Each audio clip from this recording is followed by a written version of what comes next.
Welcome to the Hindu Daily. Today we're doing a deep dive into 6 really crucial sources. We're covering quite a lot of ground, from constitutional crises right here at home to the absolute cutting edge of brain mapping. And also the quiet battles for technological supremacy happening all over the globe. Exactly. So our mission, as always, is to unpack the core insights for you, everything you need to be well-informed from today's editorials, science pages, and global reports.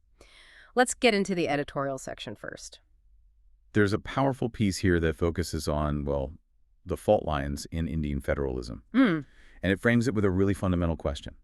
Is the core philosophy of federalism being systematically eroded, especially in the light of the Supreme Court's 16th presidential reference on governors' powers? The tone of this article is, it's one of genuine alarm. The concern goes right to the heart of our national structure. It does. The source argues that if these trends continue, states risk becoming what they call shadow union territories. They might have the shell of an elected body, but they'd ultimately be subservient to the center. And it makes the point that federalism isn't just a policy choice. No, absolutely not. The source is very forceful on this. It's part of the basic structure of the Constitution. And if you let that demise, it precipitates what they term the absolute dominion by the center. The Union and states are meant to be equal partners. But the system seems to be treating the government of India as, well, not just first among equals, but as the final word on everything. Exactly. And the most visible sign of this, the immediate antithesis of democracy, is when you see an elected legislature, the will of the people, being mowed down by the quote, whims of an unelected governor. Right, and we should probably unpack the actual mechanism, the source details here, because it's quite specific. Yes, it's a sort of slow-motion strangulation of state lawmaking. It really is. The governor just keeps bills pending for months, often no explanation. Then, if they act, they just return the bill for reconsideration. And when the legislature inevitably reaffirms it, what happens next? The governor then reserves that reaffirmed bill for the president. It basically punts the decision up the chain, and that can take forever. It turns a constitutional check into, well, a pocket veto. A pocket veto in all but name. And since governors are appointed by the center, it creates this perpetual gridlock for any opposition-led state government. The source argues it's just constitutionally unsustainable. So what's the proposed solution? Judicial intervention. That seems to be the only path forward presented here. The idea is to read a mandatory timeline for the governor's powers under Article 200 into the Constitution. To stop them from becoming an unelected despot. Precisely. Because right now, the theory of limited direction just isn't working. It's essentially licensing obstruction. And this whole governor conflict is presented as just one piece of a much larger pattern. The article lists 6 designed attacks to show this broader context of federal weakening. Yes, and the list starts with money, with fiscal dominance. First, the refusal to provide compensation to states for GST losses. Which was a promise. A key promise. Then, the second point is the use of cess. Since that's collected exclusively by the central government, it shrinks the divisible tax pool and denies states their share. On top of that, there's administrative pressure. Refusing to fully implement Finance Commission devolutions and then forcing these one-size-fits-all central schemes onto states. And making the states pay for them. Sometimes up to 50% of the cost, which completely messes with their own budget priorities. The last 2 points are, I think, the most overtly political. They are. The fifth is the weaponization of money, citing things like direct cash transfers in Bihar or special packages for Andhra Pradesh, basically using federal funds for political gain. And the final one, the most coercive tool, is the misuse of central agencies. The CBI, the ED, the IT department being used to arrest or browbeat chief ministers and bring down opposition governments. It paints a very comprehensive picture of structural distress. Let's move to the second editorial. The focus shifts entirely here to Jammu and Kashmir and the very complex roots of alienation there. Right, and the context is a recent bomb blast. The source obviously condemns the violence, but its main concern is what happens immediately after, the rush to judge. That rush to convert tragedy into these sensational narratives. The source says so-called inside sources immediately cast suspicion on the entire Kashmiri community, especially, students and professionals living outside the region. And that creates a climate of fear. This anxiety then ripples back to their families at home. And that fear is reinforced by state actions that feel a lot like collective punishment. The article gets into the practice of demolishing or even blowing up houses. Just because a family member was accused of militancy, so you have the homes of, say, aging parents or young children being destroyed. It's punishing people who committed no crime. The source makes a crucial point here, that destroying a house, which is about dignity and belonging, just deepens that sense of dispossession. And that sense of dispossession comes from multiple angles, creating what the source calls a deep sense of suffocation. What are those angles? Well, it's the curtailment of civil liberties, constant police surveillance, this pervasive fear of arbitrary dismissal from government jobs. All that combined with shrinking employment and what are seen as unjust recruitment policies. And then there's the bigger institutional picture. Exactly. The abrogation of Article 370, the loss of land and job protections, and this widespread fear of demographic change. It's all experienced on the ground as attacks on identity, dignity, and ownership of one's homeland. So the message from the source to policymakers is pretty clear. Very. View J&K not as a simple law and order problem, but as a human and political reality. The only path forward they see is dialogue, one rooted in compassion and mutual respect. They even recall former PM Vajpayee's framework of insaniyat and jamhuriyat. A very sobering context. Okay, let's make a hard pivot now into the world of big science. We're going from the political to the subatomic, talking about neutrinos. The ghost particles. So elusive they rarely interact with matter, and we're looking at the massive observatories built to catch them, specifically China's JUNO and India's stalled INO project. And the big scientific goal for both was to determine something called neutrino mass ordering. This is such a classic tale of contrast. You have a huge success story and a major failure. The India-based Neutrino Observatory, INO, it just stalled. Why? What went wrong? It was mostly community resistance and political inertia. The issue was the scale. You're talking about a massive 50-kiloton detector that had to be installed deep inside a mountain in Theni, Tamil Nadu. And the scale, combined with the fact the Department of Atomic Energy was involved. It spooked the locals. That's the phrase the source uses.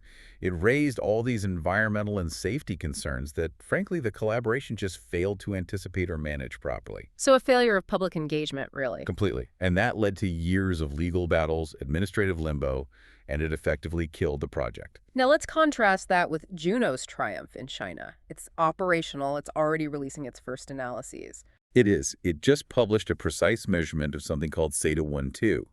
Now, for listeners who aren't particle physicists, this basically relates to how neutrinos oscillate, how they change flavor as they travel. So getting that number right is a crucial first step. It's the necessary precursor to solving the ultimate prize, the mass ordering. And JUNO did it with this massive international collaboration researchers from the US, UK, Russia, even Pakistan. The source makes a point of noting the conspicuous absence of any Indian researchers. And that's a huge lesson for science policy, isn't it? If you miss a major opportunity like this, you can't just pick up where you left off. Absolutely not. The next big mystery will need even more sophisticated technology, resources India might not be able to develop quickly enough now to catch up. The big takeaway is that for big science, it's not enough for the scientist to be ready. You have to check if the conditions beyond science and on the ground are ready as well. A powerful lesson. Okay, let's jump from the subatomic to the most complex structure we know, the human brain. This is a massive series of papers from the U.S. Brain Initiative. The analogy they use is just perfect. Imagine watching the brain not as a static diagram, but as a city under construction. It's a huge conceptual shift. It is. They've been mapping how neurons and their support cells, glia, how they form, migrate, specialize, charting the brain as a living continuum.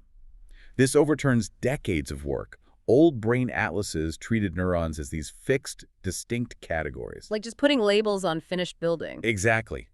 But the new maps show something much more fluid. They show developing cells moving through these gradual transitions. Gene activity changes step by step, like a color gradient, not in sharp jumps. One researcher, Dr. Zhang, says the boundaries are never clear-cut. And the techniques they're using to see this are just incredible. The source details three. First is viral barcoding. Right, which traces cell lineages in fetal tissue. You're essentially tagging a parent cell and then following all of its descendants. And there's single-cell RNA sequencing. But the third one, the Spatial Ceramics Atlas, that sounds revolutionary. It really is. Think of it like a 3D city map. It measures three things at once: genes, DNA accessibility, and proteins. And then, this is the key, it maps them to their exact physical location in 3D space. So it connects the what to the where. Precisely. It lets scientists link molecular function directly to the physical structure of the developing brain. And what does this tell us about evolution when they compare across species? Some really profound insights. For example, a neuron type called the T3 interneuron, which everyone thought was unique to primates. Well, it turns out it's present across many mammals. So evolution tends to tweak what's already there, not create brand new things. That seems to be the lesson. It modifies existing types, maybe changes their developmental timeline. In humans, these pathways take much longer, which allows for more complexity to develop. So for you, the listener, what are the practical medical applications of this? Oh, they're huge. By mapping these developmental timelines, the atlases can pinpoint these vulnerable periods where genes associated with disorders like autism or epilepsy or schizophrenia are highly active. So it supports the theory that many of these conditions arise when development just goes wrong. A cell arrives too early. Or in the wrong place. Exactly. It makes those vulnerable windows much clearer. Of course, the researchers admit it's not a finished product. They still need more human tissue from key stages, and they need to map the whole brain, especially the deeper regions. There are probably cell types we still haven't even seen. Let's pivot now to geopolitics. We're starting with a deep dive into the 6th USEF meeting, the Circles for Peace, which was held in Hong Kong. And the location itself is symbolic, right? Hong Kong as this uneasy middle space between the U.S. and China. The feeling among participants was simply fatigue. Fatigue. Yeah, old frameworks like managed competition just don't feel adequate anymore. Trust has evaporated, and both sides are now acting as if sudden shocks are inevitable. And there's a serious human impact to this rivalry. The source points to the shrinking room for nuance. And maybe most concerning is the steep decline in student exchanges. Right. American students in China, Chinese enrollment in the U.S., it's plummeting, which means the younger generations are encountering each other almost entirely through narratives shaped by fear. Exactly. Familiarity, which is what builds trust, is the first casualty. Technology, as you'd expect, dominated the dialogue.